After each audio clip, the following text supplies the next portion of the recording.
यहाँ सबैलाई नमस्कार।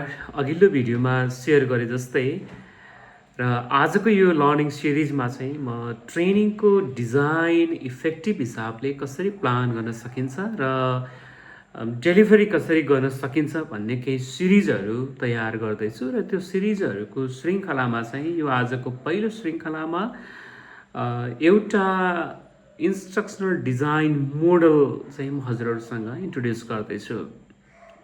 र यो मोडल चाहिँ एउटा भयो। यस्तो खालको थुप्रै इन्स्ट्रक्सनल डिजाइनको मोडलहरू छन्। आई मिन सेसन प्लानहरू डिजाइन गर्ने मोडलहरू छन्।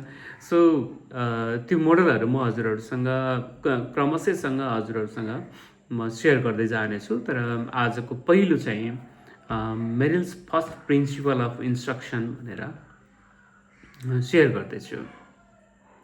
आजको पहिलो श्रृङ्खलामा चाहिँ म Merrill's first principles of instruction भन्ने मोडल सेयर गर्दैछु र जुन चाहिँ हाम्रो सेसन प्लान डिजाइन गर्दाखेरि चाहिँ हामीले स्किल बेस्ड र प्रब्लमबाट स्टार्ट गरेर हामीले स्किल बेस्ड कन्टेन्ट छ भने चाहिँ यो एकदमै प्रभावकारी मानिन्छ होइन। र यो अब कस्तो छ त यो Merrill's first principles of instruction भन्ने चाहिँ म अबको क्रममा हजुरहरूसँग सेयर गर्न चाहन्छु। All right, Merrill's first principles of instruction होइन, यो चाहिँ एउटा मोडल हो र यसलाई म सेयर गर्न चाहन्छु। यसमा मूलत 5वटा स्टेपहरू छन् होइन।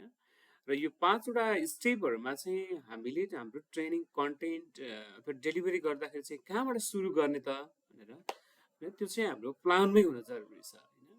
जस्तो कि प्रब्लम सेन्टर होइन, हामीले कुनै पनि त्यो विषय अथवा कन्टेन्ट हामीले लिँदाखेरि चाहिँ प्रब्लम के छ त त्यहाँबाट हामीले स्टार्ट गर्ने होइन। चाहे त्यो सहभागीहरूको बिचबाट पनि ल्याउन सकिन्छ होला अथवा यस्तै खालको प्रब्लमको कुनै एउटा केस खोजेर पनि हामीले ल्याउन सकिन्छ होला। र जस प्रब्लमबाट हामीले स्टार्ट गरेपछि किन भन्दा एडल्ट लर्निङ प्रिन्सिपलले पनि के भन्छ भने एडल्टहरू चाहिँ आफूलाई परेको समस्यालाई समाधान गर्ने उपायहरू चाहिँ सिक्न चाहनुहुन्छ होइन। आफूले जुन कुरा आफूलाई प्रब्लम नै परेको छैन र आफूलाई त्यो गर्नु नै छैन, त्यो कुरा किन सिक्ने भन्ने कुराको एन्सर पनि हो यो होइन। सो यो एडल्ट लर्निङ प्रिन्सिपलहरूमा आधारित पनि छ। त्यसैले यो प्रब्लमबाट स्टार्ट गर्ने भन्ने छ, प्रब्लम सेन्टर। दोस्रो एक्टिभेसन, किनभने यो हाम्रो त्यो प्रब्लम त भयो तर प्रब्लमसँग अब नयाँ कन्टेन्ट कसरी कनेक्ट गर्ने त होइन। मैले यो सेसनका लागि चाहिँ मैले अलिकति अन्डरस्ट्यान्डिङ राम्रो बनाउनका लागि सजिलो हुन्छ कि भनेर मैले स्टोरी टेलिङ कसरी गर्ने भन्ने विषयमा चाहिँ मैले यो अलिकति त्यसको आउटलाइन जस्तो कोरेको छु यो बेसमा रहेर है त, यो Merrill's first principles of instruction बेसमा रहेर। सो प्रब्लम भयो, प्रब्लमबाट एक्टिभेसनमा चाहिँ त्यो प्रब्लमलाई कसरी नयाँ कन्टेन्टलाई नयाँ विधिले चाहिँ कनेक्ट गर्ने त भन्ने कुरा भयो।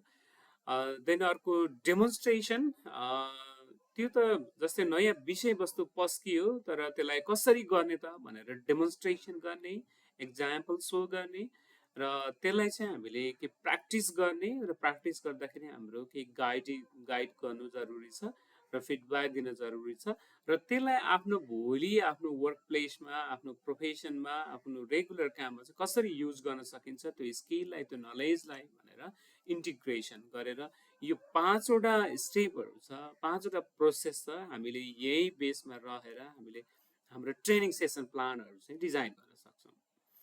सो अब प्रब्लम सेन्टरमा जाउँ। जस्तै प्रब्लम सेन्टरमा जस्तै मैले स्टोरी टेलिङ विद्यार्थी नानी बाबुहरूलाई एउटा इक्जाम्पल लिउँ होइन। विद्यार्थी भाइ बहिनीहरूलाई चाहिँ स्टोरी कसरी सुनाउने त भनेर एउटा शीर्षक हो यो चाहिँ होइन। अनि त्यसमा चाहिँ म सहभागीहरूको ग्रुपबाट चाहिँ म 2-3 जनालाई ऱ्यान्डमली कोहीलाई चाहिँ म स्टोरी चाहिँ सुनाउन लगाउँछु होइन। अनि त्यो सुनाउन लगाउँदाखेरि म 2-3वटा पर्सपेक्टिभले हेर्छु।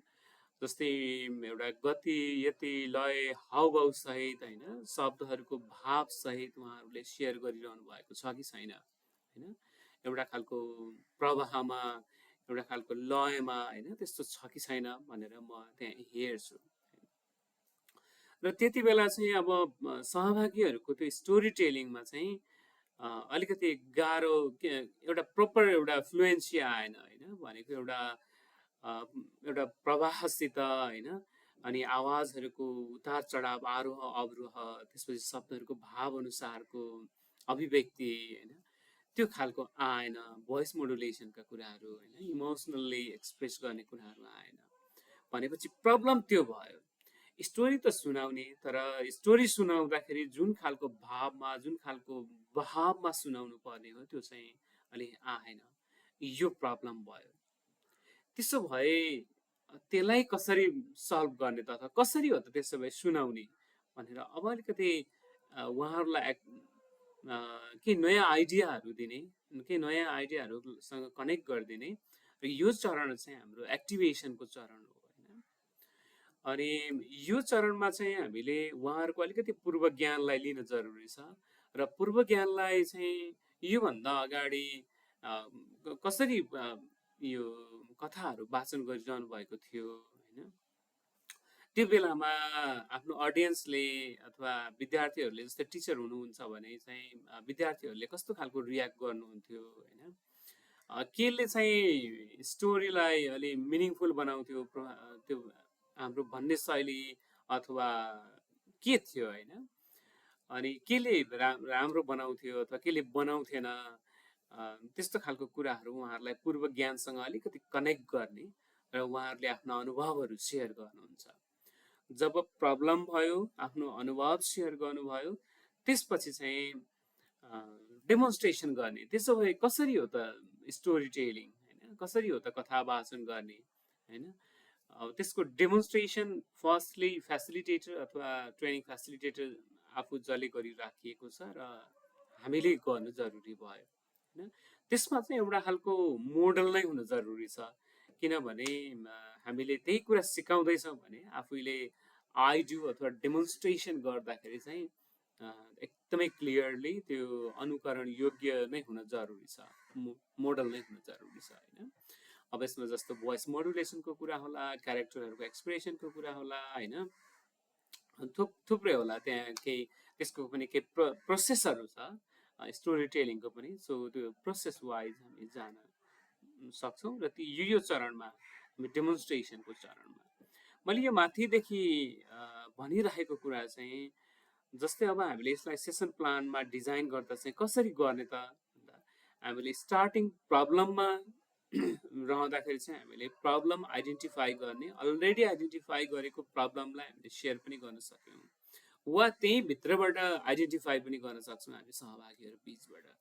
त्यसपछि दोस्रोमा हामीले सहभागीहरूको चाहिँ पूर्व ज्ञानलाई खोतल्ने, पूर्व ज्ञानसँग जोड्ने त्यो लेभलको हामीले प्लान गर्नुपर्ने भयो। र तेस्रो चरणमा आउँदाखेरि हामीले डेमोन्स्ट्रेसनको भयो होइन, किनभने मैले यो किन भनिरहेको छु भने हामीले यो सेसन प्लान डिजाइन गर्दाखेरि कुन कुन कुराहरूमा आधारित रहेर गर्न सकिन्छ त भन्ने हिसाबले भएको हुनाले चाहिँ म फेरि रिपिट गरिरहेको छु। डेमोन्स्ट्रेसन पछाडि अब एप्लिकेसन, यो चाहिँ प्रत्येक अब सानो सानो समूह बनाऊ त्यो ट्रेनिङको सहभागीहरूलाई चाहिँ, र त्यो प्रत्येक समूहमा चाहिँ उहाँहरूलाई प्र्याक्टिस गर्न दिउँ होइन। र स्टोरी टेलिङकै कुरा चलिरहेको छ, स्टोरी टेलिङको अघि डेमोन्स्ट्रेसन गरे जस्तै त्यहाँ एउटा प्रवाहको कुरा छ, त्यहाँ उचित प्रवाह भनौँ, हाउभाउ भनौँ, त्यसको गति भनौँ होइन, त्यसको लय भनौँ, अभिव्यक्ति भनौँ, त्यो अनुसार अब अघि डेमोन्स्ट्रेसन पनि गरियो, र डेमोन्स्ट्रेसन पश्चात हामी तुरन्त उहाँहरूलाई चाहिँ प्रत्येकलाई हामीले अभ्यास गर्ने मौका दिन्छौँ। र त्यो अभ्यास गर्दाखेरि चाहिँ के त्यो तरिका एकदमै सजिलोसँग भइरहेको छ, ठिकसँग भइरहेको छ, अनि त्यसको चाहिँ पियरबाट पनि, त्यही सहपाठीहरूबाट पनि र फेसिलिटेटरबाट पनि हामीले केही कन्स्ट्रक्टिभ फिडब्याकहरू दिन जरुरी छ, र त्यसले गर्दाखेरि चाहिँ उहाँहरूलाई त्यो आफ्नो स्किलमा निखारता ल्याउन सजिलो बनाउँछ। र स्किल भन्ने कुरा चाहिँ हामीले डेमोन्स्ट्रेसन प्र्याक्टिस बिना चाहिँ यो ट्रान्सफर हुन असाध्यै गाह्रो छ। नलेज चाहिँ सुन्दा पनि ट्रान्सफर हुन्छ होइन, तर स्किल भन्ने कुरा चाहिँ हामीले डेमोन्स्ट्रेसन प्र्याक्टिस नै गर्न जरुरी छ, नभएदेखि यो असाध्यै गाह्रो हुन्छ यो स्किल ट्रान्सफर हुनका लागि चाहिँ। त्यसैले यो मोडल स्किल बेस्ड यो कन्टेन्टहरू छ भने चाहिँ एकदमै राम्रो हुन्छ। जस्तै अब टिचिङको सेक्टरमा होस् या अरू कुनै होस् होइन, कुनै सफ्टवेयरहरू चलाउने होस् या अरू अरू समथिङ समथिङ जे हुनसक्छ जो स्किलसँग रिलेटेड छ होइन। सो यो स्किलसँग रिलेटेड कुराहरूलाई हामीले प्र्याक्टिस गर्छौँ यहाँ चाहिँ डेमोन्स्ट्रेसन पश्चात।